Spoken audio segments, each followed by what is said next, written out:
Bonjour et bienvenue dans le bazar de l'éclair, c'est Lightning et aujourd'hui on se retrouve pour une toute nouvelle vidéo où on va faire le deck profile nordique monstre des As. I synchro summon the ultimate Nordic god Odin, father of the Aesir. Je vais essayer de découper en fait cette vidéo en plusieurs parties histoire d'être le plus clair et le plus concis possible. Donc bien sûr avant que la vidéo commence, comme d'habitude, n'hésitez pas à vous abonner, à mettre un pouce bleu et à lâcher un commentaire sur la vidéo, ça me ferait extrêmement plaisir et ça me soutient, donc c'est trop cool.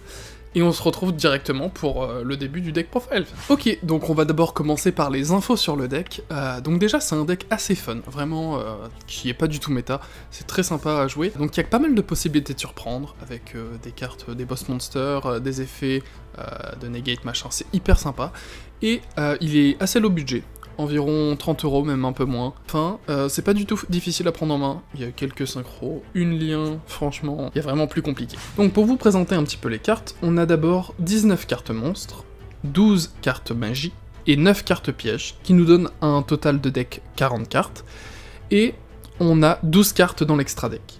Ok, donc on va directement commencer du coup avec 3 Ash Blossom. Ash Blossom nous permet d'annuler les effets d'une carte si l'une des 3 actions est effectuée. Donc si on ajoute une carte à notre deck, de notre deck à notre main, si on invoque spé depuis le deck, ou si on envoie une carte du deck au cimetière. Ensuite on va jouer 3 Ivaldi, Forgeron nordique. Donc déjà, je vous l'ai pas dit, mais il y a 3 types de monstres nordiques. Il y a bêtes nordiques, les alphes nordiques et les ascendants nordiques. Et les bots monsters sont les monstre des As. Donc Ivaldi, ce qu'il nous dit, son effet, c'est si on contrôle un monstre As ou nordique, on peut l'invoquer spécialement, de notre main, et si cette carte est invoquée normalement ou spécialement, on peut aller chercher une carte relique nordique dans notre deck. On a des cartes reliques nordiques, vous allez le voir, magie piège, après ça va être situationnel en fonction de ce qui se passe dans la game. Ensuite on va jouer Gullingsbursty, bête nordique en x3. Son effet, c'est déjà, on peut substituer cette carte à n'importe quel autre intoniseur nordique. Vous allez le voir, pour invoquer Odin, Thor et Loki, qui sont nos boss monsters, on va avoir besoin soit de bête nordique, d'ascendant nordique ou de half nordique. Ce qu'il dit, elle, c'est que en fait, ça peut être l'une des 3, on s'en fiche. On choisit en fait. Il a 2 effets. Si cette carte est invoquée normalement ou spécialement, on peut invoquer spécialement un autre monstre nordique de notre main. Et enfin, son autre effet, c'est on peut cibler un monstre bête nordique hors elle-même et l'ajouter à notre main. Donc ensuite, on va jouer 3 Alvis, half nordique. Ça va être une carte vraiment essentielle, car si uniquement cette carte est ban par un monstre lien nordique, on peut envoyer un monstre nordique que l'on contrôle et 2 autres monstres de notre deck pour un total niveau 10 et on peut invoquer spécialement un monstre des As depuis notre extra deck. Elle a un deuxième effet qui nous dit, du coup si un ou plusieurs monstres As sont envoyés au cimetière ce tour-ci, on peut ban cette carte du cimetière et ça nous permet d'invoquer spécialement un monstre des As depuis l'extra deck, 2 noms différents que celle déjà dans mon cimetière. Mais par contre on peut faire cet effet qu'une seule fois par duel, sinon ça serait cheaté. Ensuite on va jouer en x2 Tangnjorst, bête nordique. Son effet nous dit, si on a un monstre détruit par battle et envoyé au cimetière, on peut l'invoquer spé depuis la main. Et quand cette carte passe du coup du mode défense en mode attaque face recto, on peut invoquer spécialement un monstre bête nordique en mode défense depuis notre deck. Or cette carte là. Du coup, ensuite c'est Valkyrie. Valkyrie elle a qu'un seul effet. Si cette carte est invoquée normalement et que notre adversaire contrôle qu'un seul monstre, et que nous aucun du coup, on peut ban 2 cartes nordiques de notre main. Ça nous permet d'invoquer spécialement 2 jetons Jarl en level 4 en position de défense. Donc nos monstres des As sont niveau 10, ça veut dire qu'il y a un monstre en face, moi j'en ai pas. Je l'invoque elle, j'active son effet, je banne 2 monstres de nordiques de ma main, j'invoque les 2 tokens, qui sont tous les deux niveau 4, donc 4-4-2, elle est Sainto. On peut faire notre Sainto de notre monstre des As. Ensuite on va jouer Yosalfur en x1. Yosalfur, en effet, qui nous dit si cette carte est invoquée normalement, cibler un monstre que l'on contrôle, et on peut invoquer spécialement un autre monstre nordique depuis notre main, d'un niveau égal ou inférieur au monstre désigné. C'est trop cool. Donc ça on le joue en x. Et enfin on passe à Vanadis, déjà on peut la substituer à n'importe quel autre Sainto nordique, donc comme je vous expliquais tout à l'heure. Et son autre effet c'est si elle est utilisée comme un matériel synchro, toutes les autres matériels doivent être obligatoirement des monstres nordiques. Et aussi, on peut envoyer un monstre nordique du deck au cimetière, et cette carte devient du niveau du monstre sélectionné. J'ai plus de niveau 2 et tout pour faire ma synchro niveau 10. J'envoie un monstre de mon deck à mon cimetière, et ça me permet de faire de cette carte un monstre Sainto niveau 2. Ok, donc maintenant, on va passer aux cartes magiques. On va commencer par Carnival Hippo. Carnival Hippo nous permet d'invoquer 3 jetons hippopotames, mais ces jetons ne peuvent pas être sacrifiés, et tant qu'ils sont sur le terrain, on peut plus spé de l'extra deck. Mais ce qui est intéressant, on a le voir, c'est avec notre carte lien Gulveig, et on va pouvoir ban ces 3 jetons, donc c'est hyper intéressant, donc voilà. on joue en x3, et ici j'ai juste les jetons associés. Ensuite, on va jouer Itzalf, relique nordique. Donc c'est une relique nordique, elle peut être cherchée par Ivaldi, hein, donc c'est une relique nordique. Ce qu'on nous dit, c'est qu'on peut invoquer spécialement un monstre nordique depuis le deck, mais tant que ce monstre est invoqué sur le terrain, on ne peut pas le spé, on ne peut pas spé de l'extra deck hors monstre as. C'est un peu chiant, mais bon, ça va. Et un deuxième effet, on peut ban cette carte du cimetière, et ça nous permet d'aller chercher un monstre nordique du deck en échange d'une carte de notre main. Elle, on remet dans le deck. Donc, c'est assez intéressant aussi. Ensuite, on va jouer en x2 à Raigeki, qui nous permet de détruire tous les monstres adverses, des staples connus et cool. Monster Reborn, qui nous permet de spé un monstre depuis l'un des cimetières, pour aller rechercher un monstre as et tout, c'est assez sympa. On va jouer le Cyclone Cosmique, ça nous dit qu'on paye 1000, et ça nous permet de ban une magie piège sur le terrain. Très intéressant aussi. Le Plumeau de Damarpi, staple, ça nous permet de détruire toutes les magies pièges de mon adversaire. Je vous explique pas la force de cette carte. Ensuite, on va jouer une fois... Moi, j'aime bien les petites staples comme ça, un peu hors méta, surtout les épées de lumière révélatrices. Donc en gros, ça nous permet déjà de retourner tous les monstres de l'adversaire face recto. Tous ceux qui étaient en face cachée, bon bah ça se retourne. Et pendant 3 tours, tant que les épées sont là, l'adversaire ne peut pas attaquer. Ensuite, une staple encore, l'appeler par la tombe, ça nous permet de ban un monstre qu'il y a dans le cimetière. Très forte carte aussi. Donc aussi, alors vous allez sûrement voir un faux raccord dans la vidéo, mais j'ai décidé de rajouter un peu au dernier moment ces 3 cartes là, en échange de 3 autres, mais normalement tout est bien fait dans la vidéo pour que vous ne voyez rien. Il y a peut-être des faux raccords, mais bon, tant pis. Et cette carte c'est en x3, lien dans les Vrains. Donc ce que nous dit cette carte, son effet c'est qu'on peut invoquer spécialement un monstre depuis notre main, et on annule ses effets. Juste après, on peut invoquer spécialement un monstre lien en utilisant les monstres qu'on contrôle actuellement comme matériel, et en fait ce qui nous intéresse le plus du coup, c'est l'invocation ne peut être annulée, et l'adversaire ne peut pas activer de carte ni d'effet contre notre monstre lien. Donc en gros, pour notre Gulveig, et bien en fait ça le protège. J'ai trouvé cette solution, on invoque Gulveig, on fait son effet, on peut ban maximum 3 pour aller récupérer 3 depuis le deck, et on peut pas nous le negate. C'est magique, après l'avoir en main de départ c'est un peu plus compliqué et tout, mais ça nous rajoute une chance de pas se faire interrupt notre Gulveig qui est notre monstre central. Et il a un deuxième effet, comme vous pouvez le voir, si un monstre lien est détruit au combat par un effet de carte, on peut ban cette carte du cimetière, et ça nous permet de rajouter un monstre du cimetière à notre main, du même type d'origine que la carte détruite. Donc c'est très intéressant. Et enfin, la chaîne d'entrave du dieu. Donc c'est une magie de terrain assez cool. Donc en fait, son effet c'est que tous les monstres de niveau 10 sur le terrain ne peuvent pas être ciblés ni détruits par un effet de carte. Sachant que nos monsters, Odin, Thor, Loki sont des monstres de niveau 10. Si un monstre de niveau 10 détruit par combat un autre monstre, on inflige 1000 points à notre adversaire en plus. Donc si on a cette carte, c'est bien, si on l'a pas en main, machin, c'est pas grave, mais c'est plutôt cool.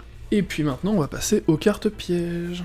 Alors, pour les cartes pièges, on va commencer par 2 infinis éphémères. Donc si on ne contrôle aucune carte, on peut activer déjà cette carte depuis notre main. Ce que ça nous dit, c'est qu'on peut cibler un monstre face recto de l'adversaire, et on annule les effets de cette carte pendant le tour, et toutes les cartes magie piège dans la colonne de cette carte, toutes les cartes dans la colonne, ils sont annulés. Du coup, ensuite, on va jouer 2 Svalin, relique nordique, carte piège qu'on veut absolument. Donc c'est un effet continu, son effet c'est, en gros, si on contrôle un monstre as, jusqu'à la fin de ce tour, on annule les effets de toutes les cartes face recto actuellement contrôlées par l'adversaire. C'est trop fort. Et par contre, elle a un autre effet, donc ça nous permet de sacrifier un monstre nordique, et puis on cible un monstre as qui est dans notre cimetière, et on peut le réinvoquer spé. Donc ça c'est trop fort, c'est l'une des reliques que l'on veut absolument aller chercher avec Ivaldi, donc ça c'est trop cool. Ensuite, en parlant de reliques, j'en joue plusieurs dans le deck, qui sont assez cool et assez fun, mais elles sont assez situationnelles, et en fait en fonction de ce qu'il y a en face, il y a des choses différentes. On a Gungnir, relique nordique, ça nous permet de ban un monstre as ou nordique. Donc ça nous permet de cibler une carte sur le terrain, de la détruire, et le monstre qu'on a banni du coup revient en mode attaque après votre deuxième end phase. Donc au bout de 2 tours, on récupère notre... Pour sauver un monstre des as ou quoi, c'est assez intéressant de l'avoir. Pour la dernière relique nordique, Laventain, relique nordique, elle nous permet de cibler un monstre face recto sur le terrain qui a détruit un monstre au combat ce tour.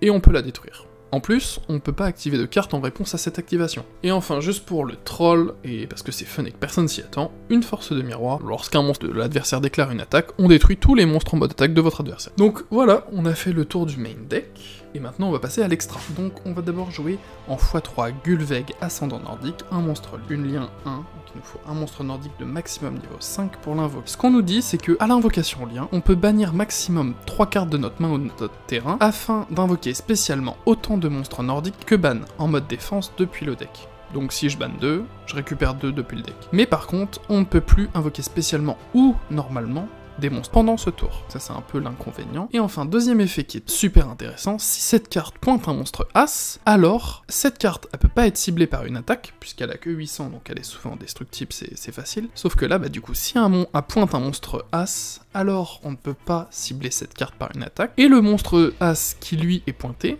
il ne peut pas être ciblé par des effets de carte. Donc en fait, on va être obligé de soit détruire celle-là par un effet de carte, ou soit détruire par combat notre monstre des As, si l'un protège l'autre. Malheureusement, c'est aussi notre plus grand point faible, parce que du coup, on dit c'est on peut ban 3 pour invoquer 3 depuis le deck. Donc les Ash Blossom, ça cancel vachement ça, sauf que bah du coup, si on te fait cancel notre Gullveig, bah c'est déjà la fin des haricots. Mais en tout cas, on va du coup passer au synchro maintenant, avec notre Odin, dieu des As, qu'on va jouer en x3, donc il nous faut un monstre Sainto ascendant nordique et 2 monstres non Sainto. Ce qu'on nous dit, c'est que du coup, une fois par tour, on peut rendre cette carte inaffectable aux magies pièges. Main phase, on dit ok, cette carte elle est inaffectée par les magies pièges. Et deuxième effet du coup, si à la end phase, cette carte a été détruite par une carte de l'adversaire et elle a été envoyée au cimetière pendant le tour, on peut ban un ascendant nordique pour invoquer spécialement cette carte, et si on le fait, on pioche 1. Ça nous permet de recycler nos monstres des As, et comme vous allez le voir, les 3 c'est à peu près le même système, mais avec des effets différents. On va jouer Thor en une fois. Pour invoquer Thor, c'est un Sainto bête nordique et 2 autres monstres non Sainto. Son effet, c'est que une fois par tour, on annule les effets de tous les monstres face recto actuellement contrôlés par l'adversaire. C'est très fort, c'est situationnel. Elle a 3500, j'avais pas montré, mais je l'ai surtout pas dit, mais vous l'avez vu. Odin a 3500. Donc pour passer un boss monster, c'est chiant. Et du coup, et à la end phase, si elle a été détruite par l'adversaire et envoyée au cimetière, on peut bannir un Sainto bête nordique. Donc on peut réinvoquer spécialement cette carte, et en plus de ça, ça inflige 800 points de dommage à notre adversaire. Et enfin, notre troisième, et pas des moindres monstres des As, c'est Loki, seigneur des As. Donc pour l'invoquer, il faut un Sainto Alph nordique et 2 autres monstres non Sainto. Son premier effet, c'est une fois par tour, lorsque l'adversaire active une magie piège, durant notre battle phase, en effet rapide, on peut annuler l'activation et détruire la carte. Très très fort, assez situationnel encore une fois. Moi j'ai tendance à préférer Odin, je la jouerai plus régulièrement que les 2 autres, mais les 2 autres sont très forts. Et encore une fois, du coup, à la end phase, si cette carte a été détruite par une carte de l'adversaire et elle a été envoyée au cimetière, on peut ban un Sainto Alph nordique, et ça nous permet d'invoquer spécialement cette carte, et si on le fait, on peut récupérer une carte piège de notre cimetière, et on peut l'ajouter à la main. Voilà. Et enfin, notre dernier monstre Sainto, c'est le Dragon Rose Noir, une carte de 5DX, et donc pour l'activer, il nous faut un monstre Sainto et un monstre non Sainto, et en fait c'est que le premier effet qui nous intéresse, si cette carte est invoquée par synchro, détruire toutes les cartes sur le terrain, tout simplement. Que le deuxième effet, c'est il faut ban un monstre plante depuis notre cimetière, mais dans le deck il n'y a aucun monstre plante, il y a des terres, ténèbres, lumière, mais pas de plantes. Et normalement, si vous avez bien suivi, bah il manque des cartes, parce que on n'arrive pas à 12 cartes dans l'extra deck, je crois. J'avais dit 12, c'est ça. Et en fait, donc je les ai pas là, mais à rajouter aussi, il y a la Licorne Chevalier du Cauchemar, qui peut être sympa à rajouter, et le Dragon Corail. Donc c'est plutôt cool. Là je vais vous montrer, comme vous pouvez le voir à l'écran, que voici un peu la decklist du coup de ce qu'on va jouer. Moi j'en suis plutôt content, c'est très sympa, etc. Donc c'est très situationnel, c'est pas du tout fort, hein, mais moi j'aime bien. Enfin, du coup, on va parler du prix des cartes, donc comme vous pouvez le voir, là je vous affiche le tableau. Hormis les staples, franchement, le deck coûte vraiment pas cher. Floraison de sang, enfin, Ash Blossom qui est un peu cher, Raigeki, ouais, qui est un peu plus cher aussi, Infini Éphémère qui est vraiment plus cher, et le Dragon Corail aussi qui est un petit peu cher, mais le reste, franchement, c'est... Je mets moins de 30 €, mais sans les staples, en vrai, ça coûte moins de 20 €, clairement. Donc, on arrive à un total de moins de 30 €. Donc, franchement, c'est trop cool, hein. C'est un deck vraiment pas cher, et vraiment cool. J'ai dit 4 fois cool, mais c'est pas grave. Donc, maintenant que je vous ai présenté tout ça, quels sont les points faibles et les points forts de ce deck ? Donc je vais vous le dire. Bah, les points forts, c'est que déjà, le bots monster, bah, ils sont assez difficiles à tomber, on a eu des grosses attaques, des effets sympas, donc c'est assez dur à tomber. En plus de ça, ils sont facilement recyclables, donc ils se réinvoquent du deck, du cimetière, grâce à plusieurs effets de cartes, un monster reborn, donc on peut les faire revenir. Ensuite, bah, on a pas mal de cartes de défense, hein, de cartes magiques, les staples, etc. Donc ça nous permet de nous protéger. Et aussi, bah, on a pas mal d'interruptions d'effets, hein, grâce aux effets de Thor, Odin et Loki, encore une fois. Et surtout notre carte piège. Hein, notre carte piège, Svalin Relic Nordique, hein, celle-ci, ça a pas fait le focus. Svalin Relic Nordique, hein, qui nous permet d'annuler tous les effets de cartes actuellement face recto sur le terrain de l'adversaire. Donc ça nous aide pas mal. Par contre, gros point faible, bah déjà, Gulveig, trop sensible. Une Ash Blossom, c'est terminé, on peut plus invoquer. En plus, on a ban 3 parce que du coup, le coup est quand même utilisé. Donc si je décide de ban 3, bah je banne les 3. Mais après, il utilise sa Ash Blossom, bah je peux pas invoquer 3. Donc trop sensible. Je perds quasiment tous les duels comme ça. Et autre gros point négatif, c'est que bah tour 1. Tour 1, si on n'a pas Carnival Hippo, bah ça bloque, et on n'a plus de cartes en main. Donc c'est souvent qu'on finit le tour 1, voire tour 2 sans carte, ou avec une seule carte, donc c'est dur. C'est pas simple, mais voilà. Bon, en tout cas, j'espère que voilà, tout ça vous a plu, c'est un deck plutôt fun et plutôt marrant, donc je vous le conseille, hein, nos monstres des As. Puis c'est quand même vachement cool, hein, de s'attaquer, de se balancer des cartes au visage avec des dieux nordiques. Ça fait guerrier et tout, c'est trop stylé, moi j'adore ça. Et enfin, du coup, on va finir la vidéo là-dessus, hein. J'espère que du coup ce deck profiles vous a plu, j'espère que si vous avez aussi des recommandations, des choses à améliorer ou pas pour les prochains deck profiles, n'hésitez pas. Encore une fois, je le répète, si vous aimez ma chaîne, si vous aimez mes vidéos, et si vous voulez me soutenir, n'hésitez pas à lâcher un pouce bleu, un commentaire et à vous abonner à la chaîne. La cloche de notification aussi, c'est important. Et moi je vous laisse et je vous dis ciao.